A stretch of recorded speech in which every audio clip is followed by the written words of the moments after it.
రోజులు మారినా పరిస్థితులు మారటం లేదు. వైసీపీ హయాంలో ఉన్న దుస్థితే ఇప్పుడు కూడా కనిపిస్తోంది.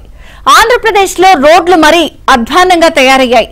ఆముదాలవలస నియోజకవర్గంలో ఇసుక లారీల రాకపోకలు భారీ వర్షాలతో ఒక రోడ్డు దారుణంగా తయారైంది. గుంతలమయమైన రోడ్లను మరమ్మతు చేయించాలని స్థానిక ప్రజలు ఎన్నిసార్లు మొరపెట్టుకున్నా ప్రభుత్వం పట్టించుకోవడం లేదు.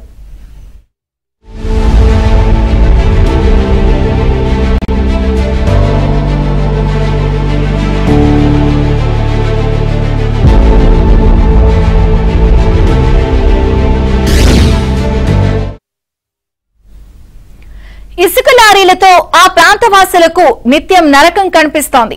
మితిమీరిన వేగంతో రోడ్లపై రయ్యమంటూ దూసుకుపోతూ లారీలు ప్రజల ప్రాణాలను బలికొంటున్నాయి. నిత్యం వందల సంఖ్యలో ఇసుక లారీలు వచ్చి పోవడంతో రహదారులు పూర్తిగా ధ్వంసమైపోతున్నాయి. వర్షాలతో రోడ్లన్నీ గుంతలమయమై వాహనదారులు ప్రమాదాల బారిన పడుతున్నారు. మరోవైపు అక్రమ ఇసుక లారీల కారణంగా ప్రజలు తీవ్ర ఇబ్బందులు పడుతున్నా అధికారులు మాత్రం పట్టనట్టు వ్యవహరిస్తున్నారు.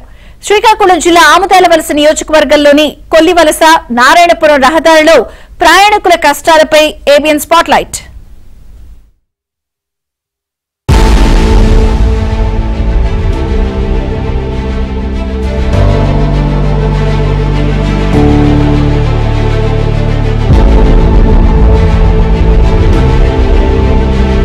శ్రీకాకుళం జిల్లా బూర్జ మండలంలో ఇసుక లారీలు స్థానిక ప్రజల్లో భయాందోళనలు సృష్టిస్తున్నాయి.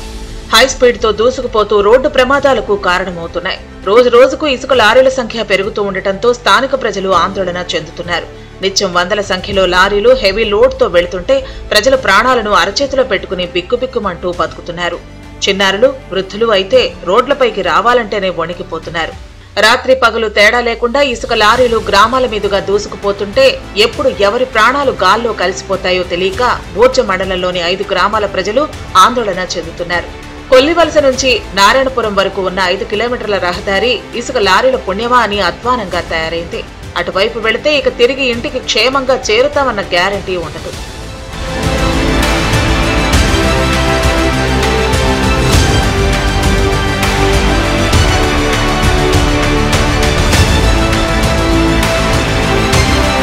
ఇసుక లారీల కారణంగా కొల్లివలస నారాయణపురం రహదారి పూర్తిగా ధ్వంసమైంది. ఎక్కడ చూసినా మోకాలి లోతు గుంతలు దర్శనమిస్తున్నాయి. ఓవైపు వర్షాలు పడుతూ ఉండటంతో ఆ రహదారి గుండా ప్రయాణించేవారు తీవ్ర ఇబ్బందులు పడుతున్నారు. రహదారులు ధ్వంసం కావటానికి ప్రధాన కారణం ఇసుక లారీలేనని చెప్పాలి. బూర్జ మండలంలోని కాకణ్యం గ్రామంలో శాండ్ డీసిల్టేషన్ కేంద్రాన్ని ఏర్పాటు చేశారు. అక్కడ పరిమితికి మించి ఇసుక తవ్వకాలు చేస్తూ భారీగా తరలిస్తున్నారు. ప్రధానంగా మండలంలోని కొత్తవలస, చీడివలస, గంగంపేట, నారాయణపురం, లాంకాం, గుత్తాపల్లి గ్రామాల ప్రజలు ఇసుక లారీల కారణంగా తీవ్ర ఇబ్బందులకు గురవుతున్నారు. ఓవైపు రోడ్లు ధ్వంసం కావడంతో పాటు మరోవైపు ధూళి దుమ్ము కమ్మేస్తూ ఉండటంతో ప్రజలు అనారోగ్య పాలవుతున్నారు. కెపాసిటీ కంటే ఎక్కువ రావడం వలన ఈ లారీలను గుంతలుగా పెద్ద పెద్ద గుమ్ములుగా తయారైపోయాయి. వీటి వల్ల ఆటోలు కానీ, జీపులు కానీ, ఇతర వాహనాల బళ్ళు కానీ చాలా యాక్సిడెంట్లు గురవుతున్నాయి. అదేవిధంగా ఆటోలు ఎక్కడికక్కడ ఉండిపోతున్నాయి. తరువాత ఆటోలు కూడా చాలా వరకు రిపేర్లు, అందరూ ప్రతి ఒక్కరు, ప్రతి వాహనదారులు, తర్వాత ప్రయాణికులు అందరూ చాలా ఇబ్బందికరంగా పడుతున్నారు. ఈ రోడ్డు పరిస్థితి చూస్తే ఎంత దయనీయంగా ఉంది.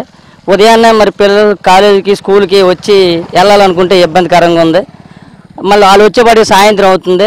సాయంత్రం వచ్చేటప్పుడు కూడా ఈ రోడ్డు అమ్మటి కూడా నైట్లో ఉండవు, చీకటండి. ఇది ఎక్కడ నీరో ఎక్కడ గుంతో తెలియట్లేదు. అందుకని పరిస్థితి ఈ విషయంపై మరి కూటమి ప్రభుత్వం వరకు కొద్దిగా చర్య తీసుకుని ఈ దైనీ పరిస్థితి నుంచి బయట వేస్తారని మరి ప్రార్థిస్తున్నాం సార్. ఉదయం పిల్లలను స్కూల్స్ కు పంపించాలంటే తల్లిదండ్రులు భయంతో వణికిపోతున్నారు. జిల్లాలో విస్తారంగా వర్షాలు కురుస్తున్నాయి. ప్రతిరోజు వందలాది లారీలు రాకపోకలు సాగిస్తూ ఉండటంతో కొల్లివలస నారాయణపురం మధ్య కల్వర్టులన్నీ ప్రమాదకర స్థితికి చేరుకున్నాయి. పేరుకే డీసిల్టేషన్ సెంటర్ అయినప్పటికీ ఇక్కడి నుంచి విశాఖ వైపు అక్రమ ఇసుక రవాణా యథేచ్ఛగా సాగుతోంది. లారీల కారణంగా పడుతున్న ఇబ్బందులను స్థానిక ప్రజలు అనేకసార్లు జిల్లా అధికారులు, ప్రజాప్రతినిధుల దృష్టికి తీసుకువెళ్లినా ఫలితం కనిపించడం లేదు.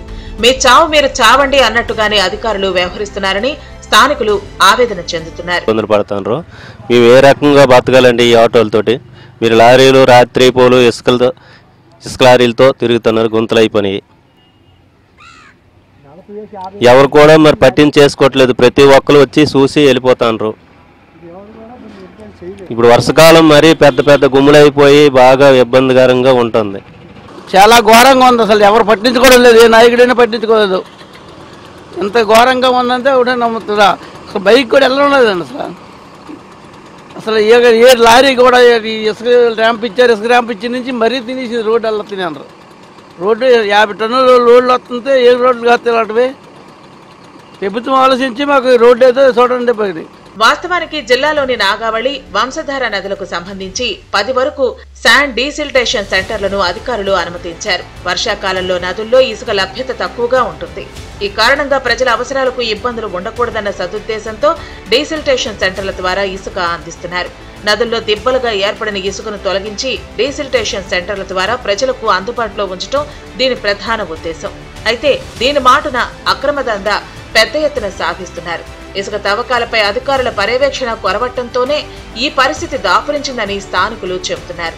ఇకనైనా ఇసుక లారీలను కట్టడి చేయాలని కోరుతున్నారు. ముసలోళ్ళకైతే అస్సలు బయటికి మేము పంపించలేకపోతున్నాం సార్. చాలా ఇబ్బంది జరుగుతుంది. ఇంకా అంతకు మించి ఇప్పుడు పిల్లలకి కొలువలసకి మాకు దేనికైనా వెళ్ళాలనుకుంటే కొలువలసే మా పిల్లలు సైకిల్ పెట్టి స్కూల్కి వెళ్ళాలి సార్. కాలేజీకి పాలకొండ కానీ ఆమదలస కానీ మాకు ఎంట్రన్స్ కొలువలసేను సార్. కొలువలస నుండి మా పిల్లలు సైకిల్ పెట్టి వెళ్ళాలనుకుంటే మాకు చాలా భయం వేస్తుంది సార్. ఈ మంత్లోనే 4-5 సార్లు యాక్సిడెంట్లు జరగడం జరిగింది సార్. మా పిల్లల గురించి మాకు చాలా భయంగా ఉంది సార్.